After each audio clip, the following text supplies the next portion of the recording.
Yo lo que estoy hablando es de las ansias de crear riqueza. Este país necesita muchos jóvenes emprendedores con ansias de crear riqueza y que le den un mejor nivel de vida a su familia y que después, si logran formar una gran fortuna, ojalá hagan una gran donación. Gracias, Eso Jorge. me gustaría ver. Sergio Riz, abogado. Yo quería, Sí. antes que cambiemos de tema, dos observaciones. La primera, quiero felicitar a los organizadores, porque yo había empezado a pensar que esta distinguida audiencia había sido seleccionada porque todos pensaban igual. Me doy cuenta que mi sospecha era errónea, así que felicitaciones. Segundo, yo voy a estar en desacuerdo con Jorge, yo voy a defender a mi presidenta. ¿Por qué? Porque una cosa es ensalzar los incentivos a la innovación y al emprendimiento, con eso nadie está de acuerdo. Pero quiero insistir. Nadie está en desacuerdo. Nadie está en desacuerdo. Pero quiero insistir, el problema del episodio reciente no es ese. El episodio reciente tiene que ver con personas que no asumían riesgo. Porque si las cosas iban mal, el riesgo lo asumía otro. Y eso no es el gran afán de emprender. Eso es pasar el riesgo al vecino. No estoy hablando de Chile, estoy hablando de Estados Unidos. Entonces, el afán de emprender está muy bien, pero el punto es que si me va bien gano y si me va mal pierdo, pero si me va bien gano y si me va mal pierdo molla y por lo tanto tomo riesgos excesivos, que es lo que pasó en los mercados avanzados en los últimos 5 años. Eso es, como lo dijeron varios aquí, es malo para los incentivos, es malo para la estabilidad del sistema y también es incluso malo para el crecimiento, porque si se hacen inversiones que a la larga son insustentables, eso a la larga destruye riqueza, no crea riqueza y le pasa cuentas a los ciudadanos que son absolutamente inaceptables. Yo hice la pregunta, pero también alguien dijo por ahí, es que ahí están los salmones, por ejemplo. Y la pregunta ya me la hiciste, te la respondí. No, ya lo sé, pero si es que quería volver al punto. a la audiencia y tú me haces la misma pregunta, yo te doy la misma respuesta, pero no creo que sea muy interesante, ¿no? No, yo lo creo, pero ahí es donde vuelve a estar el punto.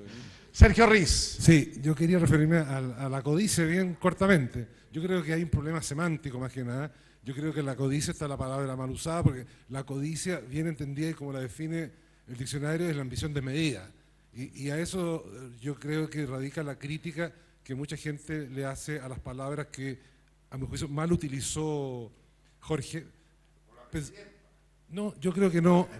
Yo creo que no, porque si tú traduces, si tú traduces la palabra codicia en inglés es greed, y greed no cabe duda que es lo que quiso decir la presidenta respecto a la codicia, y eso es malo en todas partes del mundo.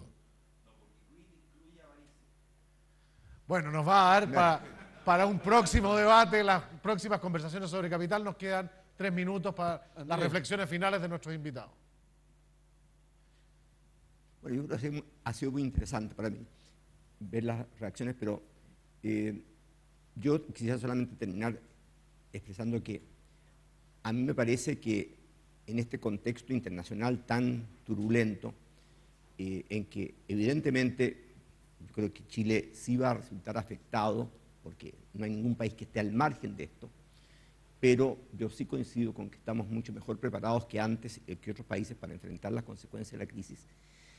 Ese hecho, unido a las circunstancias que estamos iniciando un año electoral, plantea una combinación de circunstancias que pueden ser bien complicadas.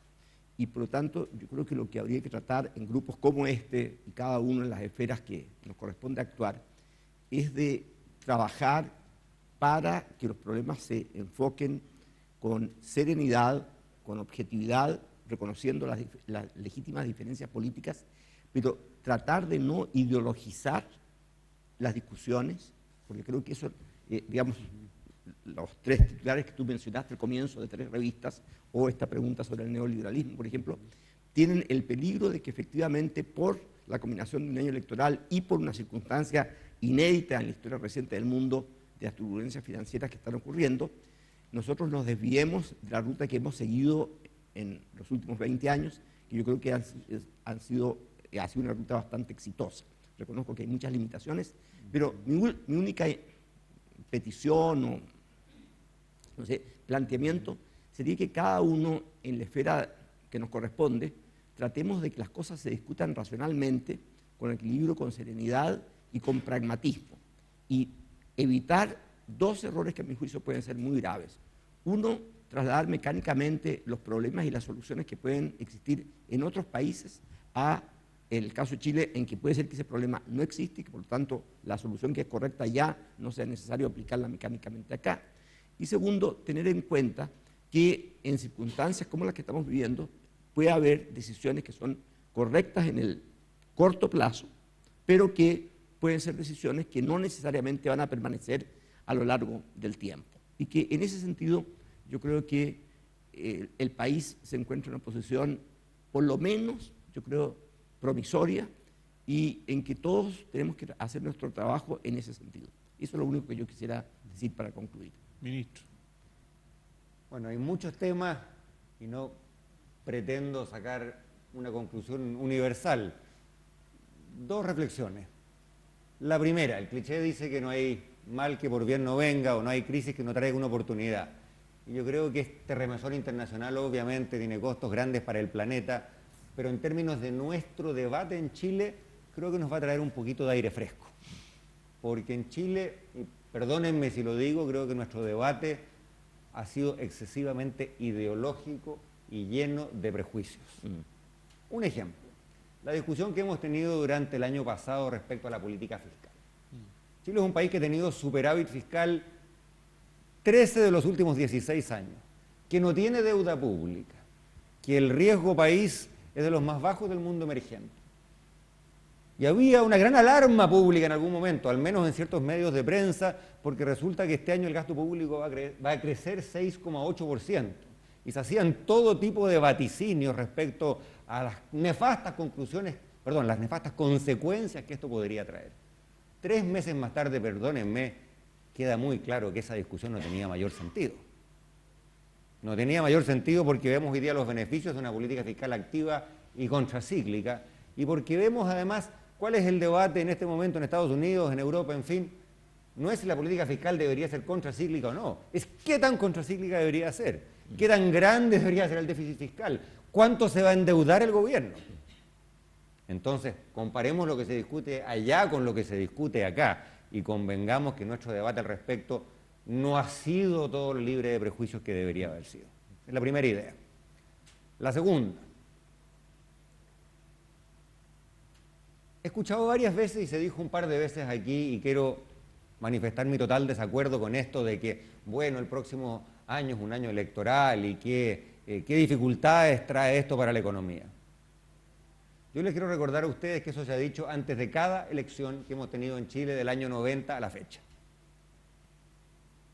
Y a pesar de que se ha dicho, seguimos teniendo en materia fiscal del año 90 a la fecha un desempeño ejemplar. Cuando mi tocayo Andrés Bianchi era presidente del Banco Central, don Patricio Aylwin estaba en La Moneda y yo era el jefe de gabinete del entonces ministro de Hacienda Alejandro Foxley, y volvió la democracia a Chile, ¿qué vaticinios no se hacían? De cómo se iba a desordenar la política fiscal, cómo la deuda pública se iba a acumular, cómo los fundamentos del orden macroeconómico estarían en jaque. 18 años más tarde, perdonen que lo repita, no tenemos deuda pública, hemos tenido superávit casi todos los años, y el mundo nos indica como un ejemplo absolutamente destacado en materia de política fiscal. Y hoy día que vamos a tener elecciones el próximo año, se dice lo mismo, y antes de las elecciones municipales se decía lo mismo. Y pues bien, este año vamos a tener de nuevo un desempeño fiscal ejemplar y el próximo año vamos a seguir con las cuentas fiscales ordenadas. Esto es en parte mérito de un gobierno, pero no quiero decir sencillamente que es solo mérito de un gobierno. Es de nuevo mérito de las instituciones y de las reglas que hemos ido construyendo y sin las cuales la economía de mercado ni en Estados Unidos, ni en Europa, ni en Chile funciona demasiado bien.